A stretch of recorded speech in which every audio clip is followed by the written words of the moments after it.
एक विदेश के धर्म साहित्य की बोध कथा है जो सोचने लायक है। देश छोटा हो या बड़ा, विकसित हो या अविकसित, देवस्थान और मंदिर में भक्त की अवर जवर तो रहती ही है।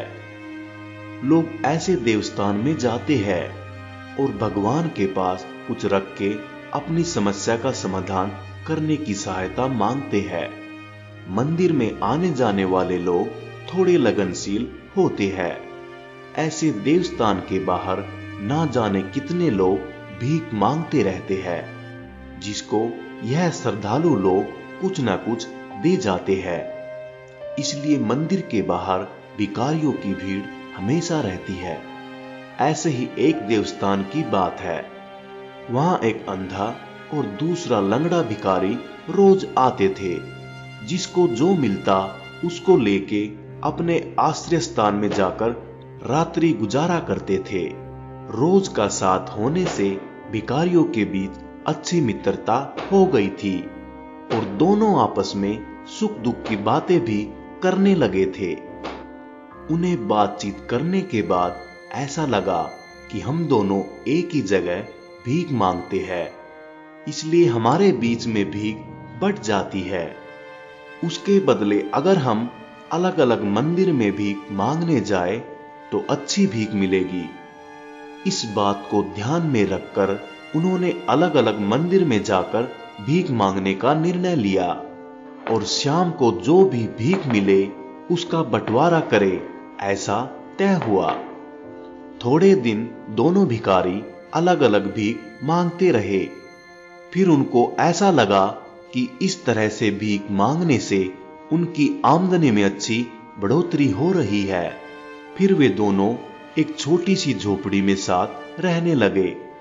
सुबह होते ही दोनों साथ में निकलते। लंगड़ा अंधे को एक जगह पे बिठा देता और वह दूसरी जगह भीख मांगने निकलता। इस तरह से दोनों की आमदनी बढ़ गई। उनका धंधा अब अच्छा चलने लगा। उसके लिए उन्होंने एक योजना बनाई।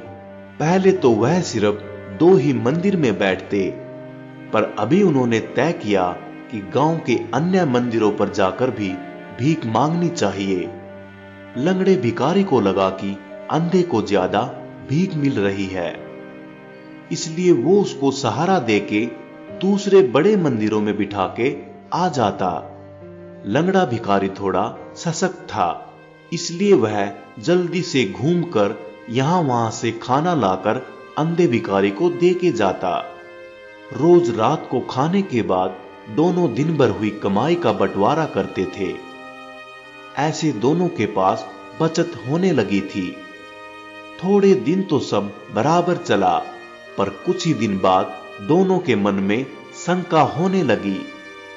विश्वास से शुरू हुई भागीदारी एक दूसरे के प्रति अविश्वास से डगमगाने लगी। इस तरह दोनों के मन में पाप घुस गया और दोनों दिन भर की हुई कमाई में से थोड़ी कमाई दिखाते, बाकी की छुपा लेते थे। अंत में दोनों की आमदनी घटने लगी। इसलिए दोनों भिखारी एक दूसरे के ऊपर आरोप लगाने लगे। कोई दिन तो दोनों के बीच मारामारी भी होती और कभी कभी तो गाली गलौज भी होती थी। और ऐसे ही दोनों के सुख के दिन खत्म हो गए। तुरंत तो अलग होना संभव नहीं था, इसलिए दोनों ने साथ चलना चालू रखा। पर दोनों के मन में एक दूसरे के प्रति द्वेष जाग उठा था। इस संजोग के दौरान दोनों भिखारी को विचार आया कि हम लोगों से भीख मांगते हैं, इसकी जगह क्यों न भगवान से मदद मांगी जाए। भगवान सबको देते हैं तो हमको भी ना नहीं बोलेंगे। अगर भगवान से प्रार्थना करेंगे तो वह अवश्य ही प्रसन्न होंगे और हमारा दुख दूर करेंगे। अब दोनों मंदिर में जाके रोज भगवान से प्रार्थना करते थे।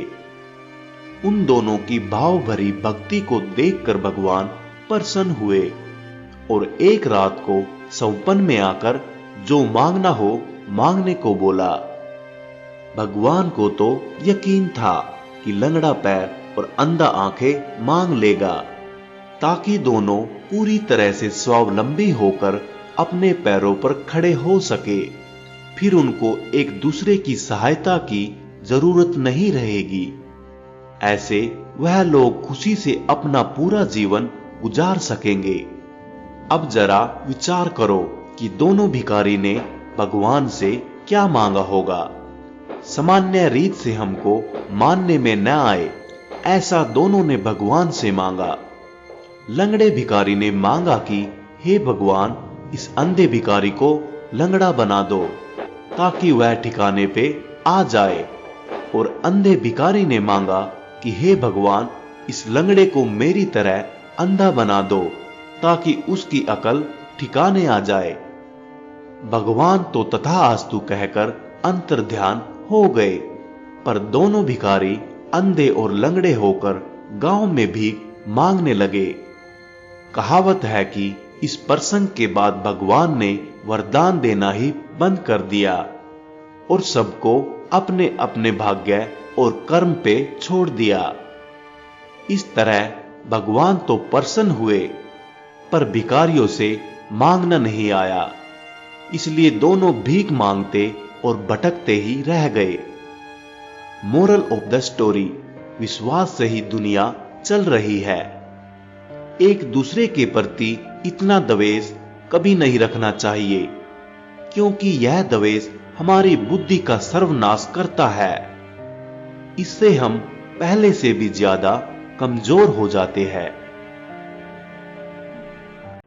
प्रिय साथियों, अगर आपने हमारे इस YouTube चैनल को सब्सक्राइब नहीं किया है तो कृपया करके हमारे इस चैनल को सब्सक्राइब कर लीजिए। वीडियो को लाइक और शेयर कीजिए और कमेंट बॉक्स में अपना सुझाव देना न भूले। इससे हमें आपके लिए और अच्छी वीडियो बनाने की प्रेरणा मिलती है। गुड लक, जय हिंद।